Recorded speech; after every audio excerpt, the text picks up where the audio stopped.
Nah, Risa mengira kalau harimau itulah yang membuat si Tony tiba-tiba nyalip tadi ya kan. Tapi ternyata Wak, Tony justru melihat sosok yang berbeda. Tony melihat ada sosok perempuan berambut panjang dengan pakaian serba hitam sedang menatap marah ke arah mereka berdua, Wak.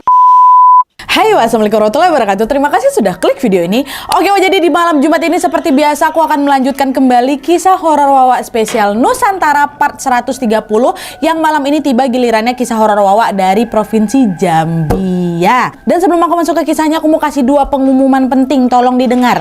Yang pertama, buat kalian yang mau berbagi kisah horor kalian seperti biasanya, silakan kirim ke email kedua kami di kisahhororwawa@gmail.com ya. Bukan yang kemarin lagi. Dengan subjek judul kisah. Misalnya pocong ganteng, genderuwo kesasar, entah apa-apa itu judulnya itu aja, bukan kisah hororku lagi. Karena di email sebelumnya sudah lumayan penuh, Wak. Udah mau penuh kali, udah ada pentungan di situ 26.000 udah masuk ah. Jadi buat kalian yang mau berbagi kisah horornya lagi bisa langsung ke email kisahhororwawa@gmail.com, oke? Nah, terus pengumuman yang kedua, KHW memang akan upload 2 kali seminggu, tapi setelah KHW Pulau Sumatera ini selesai. Tinggal 2 lagi. Abis Jambi ini ada Bangka Belitung, abis Bangka Belitung terakhir Lampung. Baru abis itu kita KHW 2 kali seminggu ya. Yang KHW Nusantaranya hari Kamis, yang KHW bebasnya di hari Minggu. Oke? Ingat ya, Wak? Mantap. Nah, balik lagi, jadi malam ini aku akan membahas kisah yang tidak kalah epik dari KHW sebelumnya. Ayo tunjuk tangan di sini siapa yang sering request minta, "Wak, mana kisah horor pendakian gunung?" Nah, pas kali Wak, malam ini kita akan membahas cerita pendakian yang sangat menyeramkan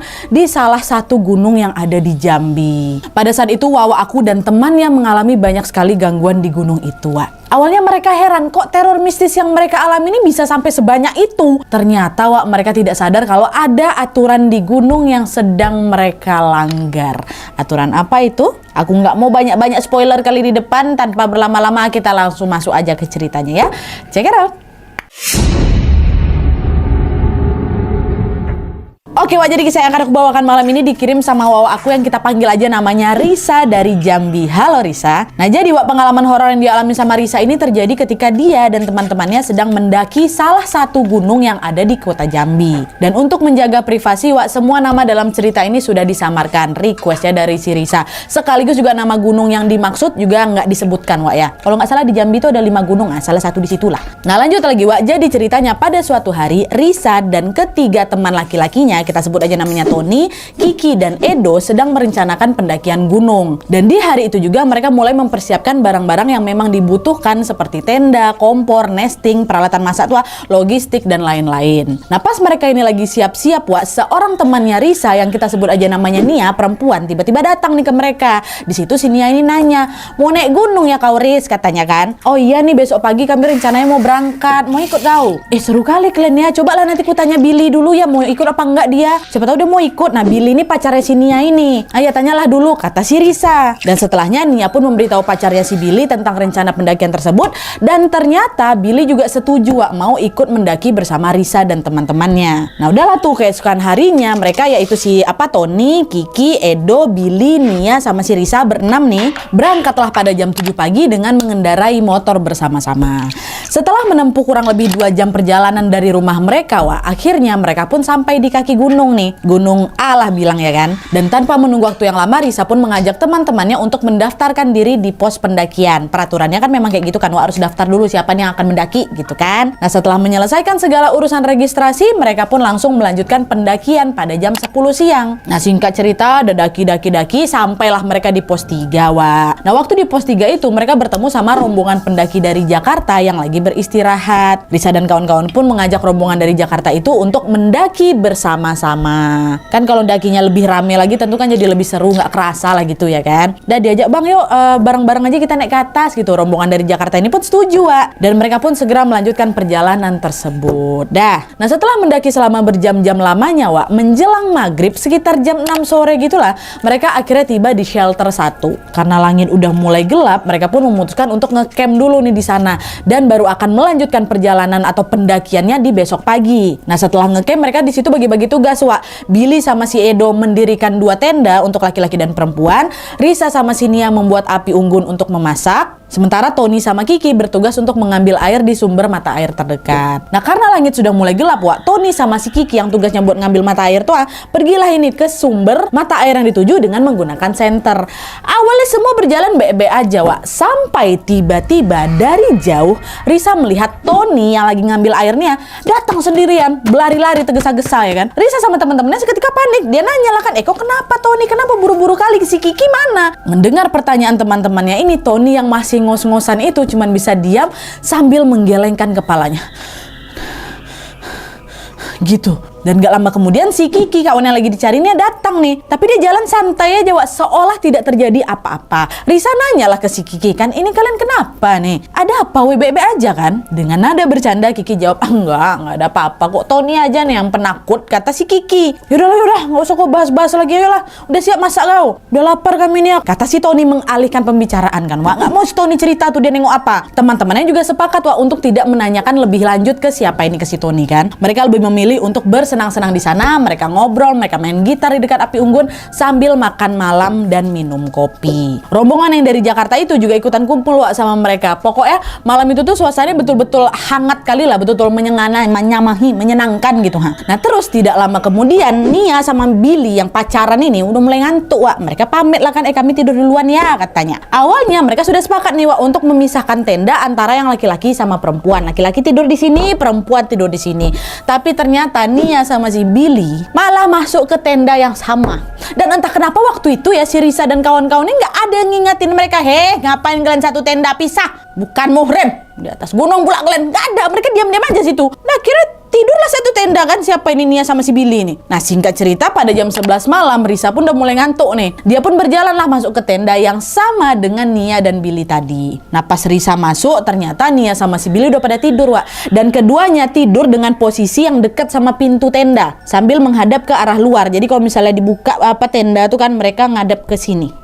Ini pintu tenda, mereka ngadepnya ke sana. Kebayang ya? Dah Risa masuk, menepi, langsunglah dia tempati space yang kosong, yaitu di bagian belakang tenda, ya kan? Jadi si Risa ini tidur sambil membelakangi si Billy sama si Billy. Habis itu Nia, Billy di tengah-tengah. Jadi Risa tidurnya ngadep ke dinding tenda sebelah sini. Kebayang lah kalian kan? Nggak ada ditegurnya kawannya, biar aku di tengah-tengah atau biar Billy yang di pinggir. Nggak ada. Nah pas lagi enak-enak tidur ini, Wak, tiba-tiba Risa sudah merasa ada sesuatu yang janggal.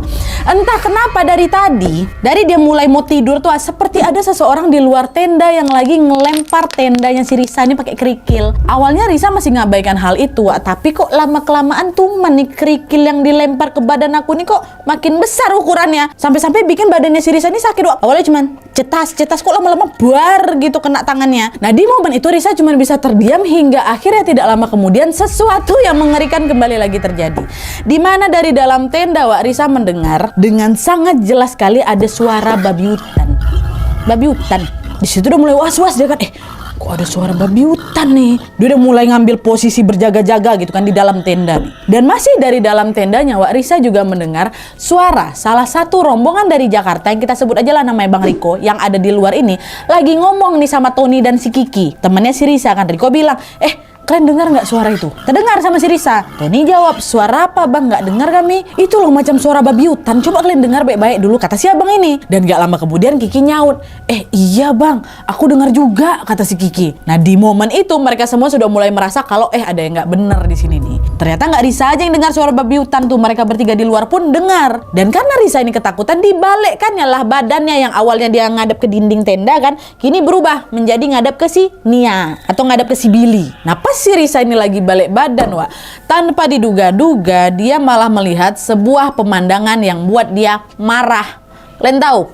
Ternyata dari tadi itu Nia sama si Billy tidur sambil berpelukan di satu selimut yang sama dalam tenda tuh di atas gunung. Ya, belum suami istri. Bisa jadi yang sudah suami istri pun masih agak pantang buat kayak gitu ya kan. Nah menyaksikan hal tersebut seketika Risa jadi kesal lah. Dia ngebatin, alah jangan-jangan gara-gara perangai kalian berdua ini aku dilempar batu sama suara babi hutan dari tadi ya. Di situ Risa udah mikir pasti penunggu gunung nih marah perkara Nia sama Billy ini udah nggak sopan. Kok bisa mereka di atas gunung malah tidur satu selimut nih? Nggak betul orang dua nih. Nah sikap Nia dan Billy itu akhirnya langsung membuat Risa tidak yakin, Wak, untuk melanjutkan pendakian. Perasaan aku entah kenapa tiba-tiba udah nggak karuan. Nah dia aku jadi takut, aku jadi resah, khawatir, marah, semua bercampur jadi satu. Dan saking kesalnya Wak, sampai-sampai si Risa ini spontan keluar dari tenda dan buru-buru memakai sepatu. Dimana di depan atau di hadapan teman-teman yang lain yang masih ada di luar tenda atau yang ada di tenda satunya ini, Risa bilang, "Guys, hey, Wak, semuanya aku balik duluan ya," katanya. Nah, mendengar ucapan Risa kayak gitu, dia kaget kawan-kawannya kan. Apalagi si Kiki. "Heh, mau kemana kau? Sekarang juga udah malam loh ini." "Ya nggak apa-apa, aku mau balik aja," kata si Risa. Kenapa? Kok tiba-tiba? Ada apa? Kau sakit? Ada apa? Cerita dulu." "Nggak kok, nggak apa-apa. Aku mau pulang aja. Aku nggak mau lanjut pendakian," kata si Risa. Dan tidak lama kemudian dengan gegabah Risa pun langsung berjalan ke jalur turun gunung. Betulan Wak, dipakainya apa dia nih kan, dipakai sepatunya, diambil tasnya, turun dia. Entah apa yang terjadi waktu itu Nadia, tapi yang jelas aku betul-betul spontan mau pulang tanpa memikir resikonya. Nggak ada aku pikirkan. Nah, melihat Risa yang tetap nekat pulang ini, Tony, teman yang tadi itu langsunglah keluar dari tenda. Dia bilang, "Woi Risa, tungguin aku," katanya. "Aku temenin kau pulang ya. Jangan kau balik sendiri malam-malam kayak gini. Tunggu bentar. Bentar, tunggu situ." "Ah, ya udahlah, yuk," kata si Risa. "Ayo bentar, aku siap-siap dulu ya." Tony lah yang ngawanin dia kan, Wak. Dan betul, singkat cerita sekitar jam 2 pagi, Risa dan Tony pun pulang berdua meninggalkan teman-temannya yang masih akan melanjutkan pendakian. Si Nia sama si Billy kayak gimana? Tetap tidur. Aku udah gak peduli lagi sama mereka berdua, Nat. Yang jelas pada saat itu yang ada dalam pikiran aku cuman mau turun sekarang. Gak peduli aku walaupun udah tengah malam, aku tetap mau turun. Tapi Wak, tanpa Risa sadari ternyata perjalanan turun mereka malam itu sangat-sangat berbahaya. Ada banyak kali gangguan yang siap meneror mereka di perjalanan pulang ini. Nah, ketika turun itu, Wak, Risa dan Tony berjalan di tengah gelapnya malam dengan hanya mengandalkan senter milik Risa. Pada saat itu Risa berjalan di depan dan Tony ngikutin dia dari belakang nih. Jalan lah gitu kan. Terus sekitar 15 menit pada saat mereka mulai berjalan turun, tiba-tiba Tony berlari, nyalip si Risa nih. Dipotongnya Risa kan, dia jadi di posisi depan dan langsung merentangkan kedua tangannya. Melihat hal tersebut, seketika langkah Risa langsung terhenti lah ya kan. Dalam beberapa menit kemudian, Wak, mereka berdua hanya terdiam aja di sana. Dan di momen itu bulu kuduk Risa langsung mulai berdiri. Kenapa? Karena untuk pertama kalinya dia melihat sesuatu yang sangat-sangat menyeramkan. Pada saat itu Risa melihat ada anak harimau seukuran anjing dewasa yang seolah sedang mencegat perjalanan mereka berdua, Wak. Nah, Risa mengira kalau harimau itulah yang membuat si Tony tiba-tiba nyalip tadi ya kan. Tapi ternyata, Wak, Tony justru melihat sosok yang berbeda, bukan anak harimau itu. Kalian tahu, di dalam penglihatannya, Wak, Tony melihat ada sosok perempuan berambut panjang dengan pakaian serba hitam sedang menatap marah ke arah mereka berdua, Wak. Risa sama Tony melihat pemandangan yang berbeda. Tapi waktu itu mereka nggak bilang, Wak, cuma dalam pikiran masing-masing nih. Dan yang ada apa? Risa sama Tony hanya bisa mematung sambil terus memanjatkan doa.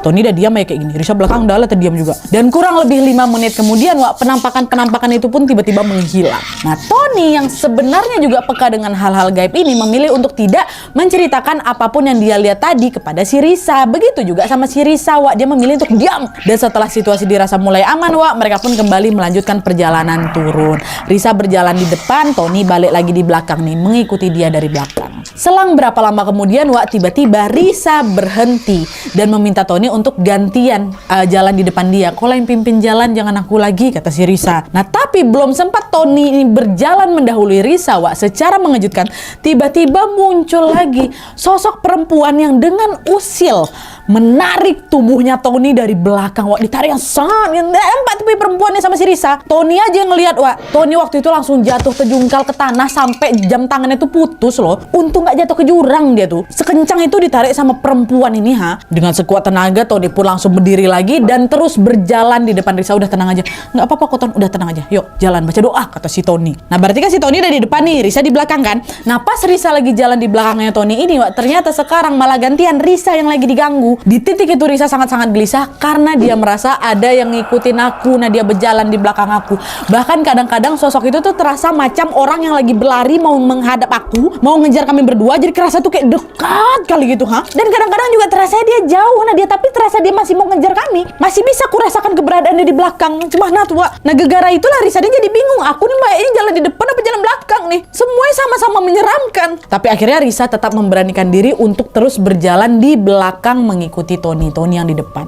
Nah, beberapa saat kemudian, Wak, sampailah mereka di sebuah jalan yang di tepiannya tumbuh pohon berukuran berukuran besar.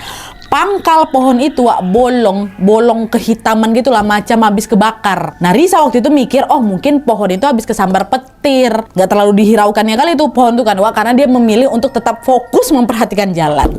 Tapi tepat di lokasi tersebut Tony tiba-tiba menghentikan langkahnya. Diam deh kan. Tony langsung celingak-celinguk ke atas pohon nih Wak. Nah ketika Tony mengangkat kepalanya ini, betapa terkejutnya dia ketika melihat bahwa ternyata di atas pohon besar itu ada sosok nenek tua yang lagi duduk di situ Wak. Nenek itu menatap si Tony sama si Risa dengan tatapan yang sangat-sangat marah. Saking marahnya Wak, nenek itu juga melempari mereka dengan batu. Risa nggak nengok nenek itu, tapi dia dengar lemparan batu tuh Wak. Betulan ada batu tuh terlempar dari atas tuh, ngarah ke kami. Nampak aku, nenek enak nampak memang. Risa kan nggak sepeka Tony kan Wak. Lemparan batu itu terus berulang hingga membuat Risa pun ketakutan. Akhirnya Risa yang semula berjalan di belakangnya si Tony, dia spontan langsung memilih untuk menyalip Tony dan dia gantian berjalan di depan. Sepanjang perjalanan mereka tetap saling diam Wak. Sampai akhirnya mereka pun sampailah di pos 3. Sampai di situ ada hal ganjil yang dibuat sama si Tony Wak. Tony yang memang mengerti hal-hal gaib itu tiba-tiba berhenti untuk mencari daun. Aku nggak tahu tuh daun apa Nadia, tapi bentuknya macam daun sirih. Cari ya, dicabut-cabutnya daun itu, dan setelah mendapatkan daun tersebut Tony pun langsung menyalakan sebatang rokok dan meletakkan rokok yang udah nyala itu di atas daun. Daun yang udah diambil tuh, taruh di situ. Abis itu komat kami, nah di si Tony itu dia seperti sedang membacakan sesuatu, dan tidak lama kemudian dia pun meletakkan daunan tadi sama si rokok tuh di bawah sebuah pohon. Aku cuma tengok aja, Nadia nggak berani aku tanya apa-apa, kata si Risa. Dah akhirnya mereka pun melanjutkan lagi perjalanan menuju ke pos 2. Sesampainya di pos 2 mereka kembali dikejutkan dengan kemunculan 2 ayam hutan berwarna hitam sama putih Wak. Dan entah kenapa di momen itu rasa takut yang semula menyelimuti perasaan aku Nadia tiba-tiba menghilang, kata si Risa. Yang ada waktu itu aku berani mendekati 2 ayam tersebut. Terus aku bilang sama si Tony, aku mau bawa ayam ini pulang lah Ton, kata si Risa. Dengar ucapan si Risa, Tony lah yang jadi panik.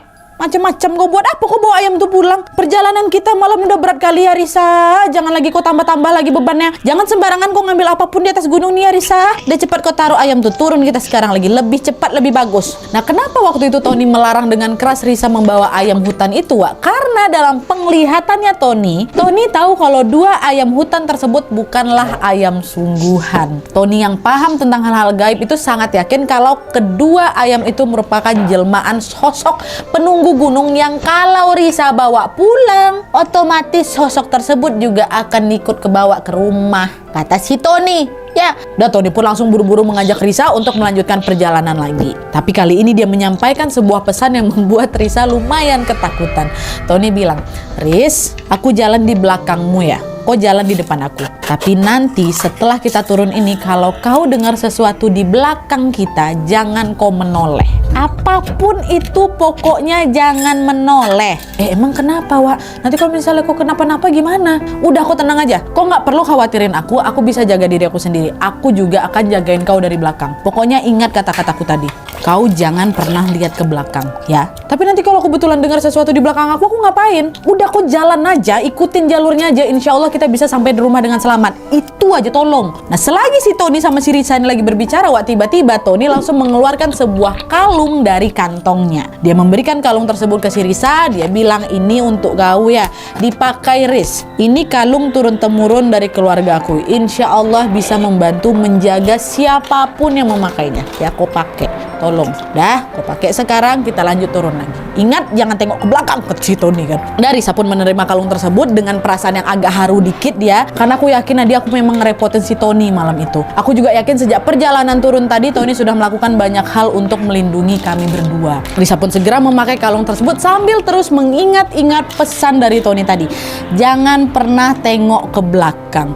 Dan betul Wak, tidak berselang lama kemudian apa yang diucapkan sama si Tony ternyata betulan terjadi. terjadi. Pas mereka kembali jalan turun, tiba-tiba Risa dan Tony mendengar ada suara seperti benda terjatuh di belakang mereka. Nah waktu itu aku pikir yang jatuh tuh pohon pisang yang memang udah roboh, Nat. Karena kami waktu itu memang lagi ngelewatin beberapa pohon pisang. Tapi bagi Tony yang bisa melihat hal-hal gaib itu, dia tahu kalau dugaan Risa itu salah. Dan bisa kalian tebak suara benda jatuh itu sebenarnya suara apa? Suara tersebut berasal dari sesosok pocong yang wajahnya sangat-sangat hancur. Melihat kemunculan pocong tersebut, refleks Tony pun langsung menarik tangannya Risa.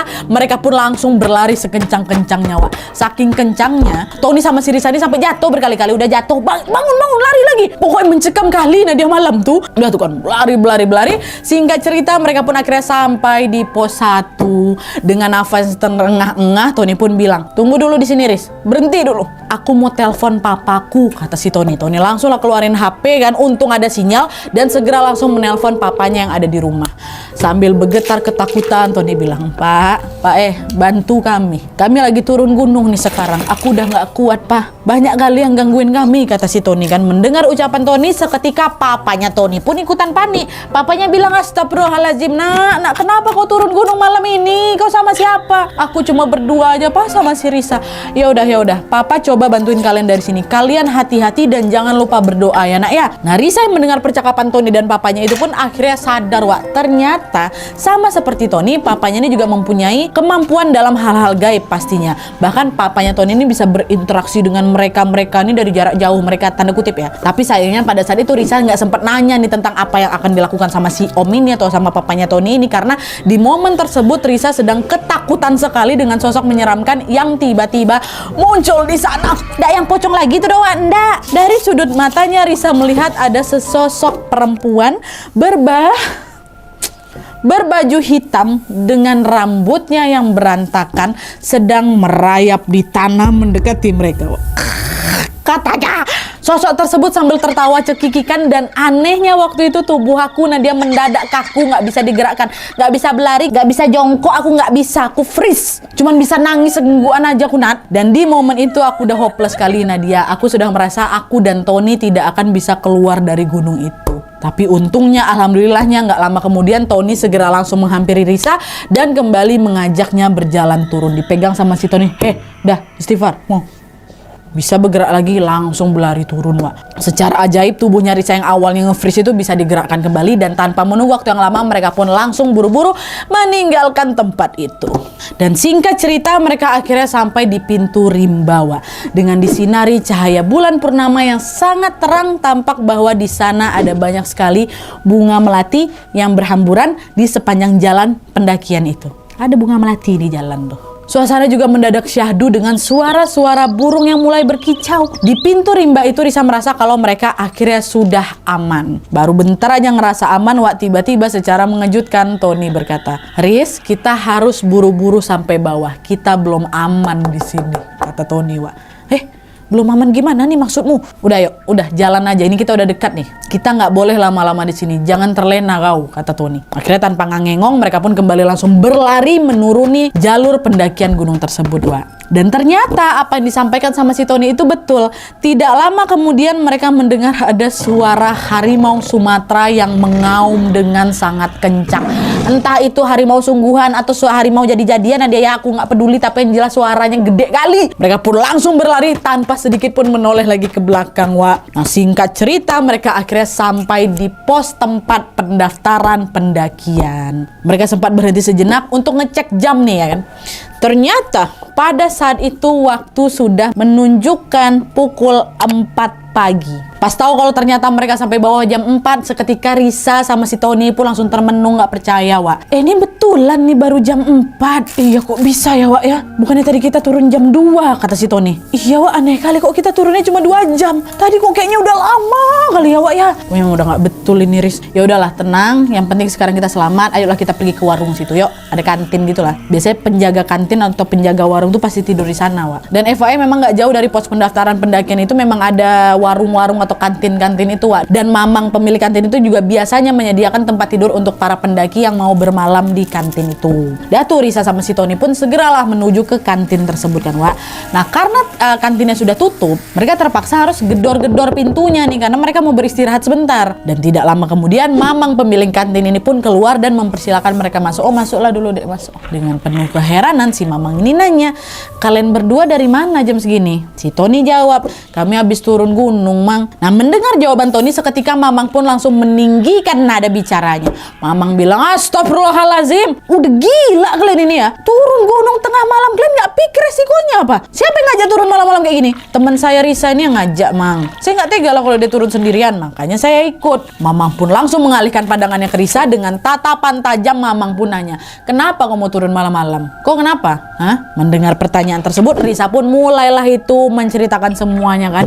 Mulai dari lemparan-lemparan kerikil yang mengenai si Risa waktu tidur di tenda, suara babi hutan, sampai dengan kekesalan yang dia rasakan ketika melihat temannya Nia sama si Billy ini berpelukan dalam satu selimut. Dan tidak lupa juga Risa sama si Tony ini menceritakan gangguan-gangguan yang mereka alami di sepanjang perjalanan turun tadi, Wak. Semua diceritain ke mamang kan. Dan setelah mendengar cerita dari Risa dan Tony, secara mengejutkan mamang berkata, "Ya Allah, nak, baik kali nasib kalian. Betul-betul beruntung kalian berdua nih, betuah kalian." Risa sama Tony kebingungan lah kan dengan ucapan mamang itu. Nanya lagi, maksudnya apa nih, Mang? Beruntung kayak gimana? Mamang waktu itu sempat terdiam bentar, lalu tidak lama kemudian dia pun mengatakan sesuatu yang menjadi jawaban dari betapa menyeramkannya perjalanan turun gunung yang dilalui sama Risa dan Tony tadi, Wak. Aku yakin kalian juga pada bertanya-tanya kenapa gangguan mistis yang mereka alami ini banyak kali ya kan. Nah, disinilah, Wak, mamang pun akhirnya memberitahu mereka alasan yang sebenarnya. Dengan tenang mamang berkata, "Kalian kan asli daerah sini kan? Bukankah kalian sudah tahu betapa bertuahnya gunung ini? Jika di siang hari ada yang mendaki ke atas hanya berdua laki-laki dan perempuan, mereka bisa hilang di gunung ini. Dan itu sudah sering kejadian loh, nak. Kalau mendaki berdua siang-siang aja laki-laki dan perempuan aja resikonya sebesar itu, apalagi kalau malam. Kalian malah nekat turun gunung tengah malam cuman berdua aja kayak ini. Sebenarnya itu harus dihindari, bahkan itu dilarang, Wak pula, nak. Itulah kenapa kalian banyak diganggu di sepanjang jalan tadi. Untungnya kalian selamat. Dan karena kalian udah selamat ini, kalian tahu nggak artinya apa?" Kata si mamang sambil menggelengkan kepalanya. Risa nanya lagi, "Nggak tahu kami, Mang, apa tandanya tuh?" Mamang jawab, "Kalian bisa selamat itu tandanya jiwa kalian sudah menyatu dan diterima oleh si gunung A ini. Kalian tengok aja, kalau suatu hari nanti kalian mendaki ke sini dan kalian berdua tersesat, maka para penghuni gunung ini akan mengembalikan kalian dengan selamat." Itu kata mamang. Mendengar penjelasan mamang tersebut, Risa sama si Tony pun langsung shock. Mereka masih berusaha untuk mencerna apa yang sebenarnya terjadi, Wak. Dan di saat yang bersamaan juga mamang ini tiba-tiba masuklah ke dalam kamarnya untuk mengambil sesuatu. Tidak lama kemudian mamang pun keluar dengan membawa sebuah batu berwarna hijau, Wak. Mamang kasihlah itu batu ke si Risa. "Dah, nak Risa, ini kau jaga baik-baik ya. Kau simpan buat jaga-jaga." "Oh iya, Mang, makasih." Diambil sama si Risa, Wak. Nah, tuh singkat cerita, matahari pun akhirnya terbit. Setelah beristirahat secukupnya, pada jam 6 pagi Tony sama si Risa ini pun pamit ke mamang karena mereka akan segera pulang ke rumah. Di perjalanan pulang, Risa sama Tony pun akhirnya saling bercerita dengan rinci mengenai apa yang mereka lihat dan mereka rasakan di sepanjang perjalanan turun gunung malam tadi itu. Baru berani cerita semuanya tuh, makanya inilah baru cerita nama Risa sama kita semua nih. "Di sepanjang jalur itu ada banyak kali yang merhatikan kita, Risa," kata si Tony. "Wujudnya apa aja, Ton? Gimana bentuknya?" Saking banyaknya aku sampai nggak bisa jelasin satu persatu, Riz. Macam-macam pokoknya. Ada sosok hitam, sosok putih, ada sosok merah. Bentuknya pun macam-macam. Ya Allah, ternyata seseram itu ya tadi malam. Untunglah kita selamat ya, Wak. Iya betul, alhamdulillah kita bisa pulang. Lain kali kau kalau naik gunung jangan nekat kayak gini lagi ya, Riz ya. Kau ingat keselamatan tuh paling penting. Iya, Ton, maafin aku lah, Ton ya. Kau sampai harus ikut turun juga, tapi aku nggak tahu lah kalau nggak ada kau. Mungkin nggak bisa balik aku malam nih. Udah nggak apa-apa. Nanti kuantar lah kau sampai rumah ya, kata si Tony. Dari saya sama Tony pun akhirnya pulang ke rumah dengan selamat. Dan alhamdulillahnya perjalanan pulang itu dapat dilalui dengan lancar, Wak. Semua pengalaman yang Risa alami selama di pendakian tersebut begitu melekat di hatinya dan tentunya menjadi pelajaran bagi Risa dan kita semua supaya selalu berhati-hati dimanapun kita berada. Oke Wak, jadi itu tadi cerita horor pendakian gunung yang dialami Risa dan Tony. Ini jujur ya, kisah-kisah horor pendakian gunung tuh memang selalu berhasil buat bulu kudu aku merinding loh. Di balik keindahan alam yang disajikan, gunung ini memang betul-betul luas dan memiliki banyak misteri yang tidak kita ketahui. Ya boleh-boleh aja daki gunung, siapa larang, nggak apa-apa. Tapi jangan lupa kalau selama di sana kita hanyalah seorang tamu. Tetap jaga sikap, ucapan, pikiran, dan selalu patuhi segala aturan yang ada ya. Dan selain itu yang terpenting, jangan lupa selalu berdoa kepada Allah Subhanahu Wa Taala agar kita selalu dilindungi dimanapun kita berada. Dan yang paling kasihannya di sini nih, Nia sama si Billy yang berulah kan kawannya yang kena getah. Astagfirullahaladzim, Nia, Billy. Tapi kita juga nggak tahu, ternyata memang si Nia sama si Billy ini mendapatkan gangguan juga di sana. Yang bikin mereka diganggu ini kan gara-gara si Risa ini nekat turun malam hari itu kan, Wak. Dan jangan pernah kalian contoh tingkah dari si Nia sama Billy-nya.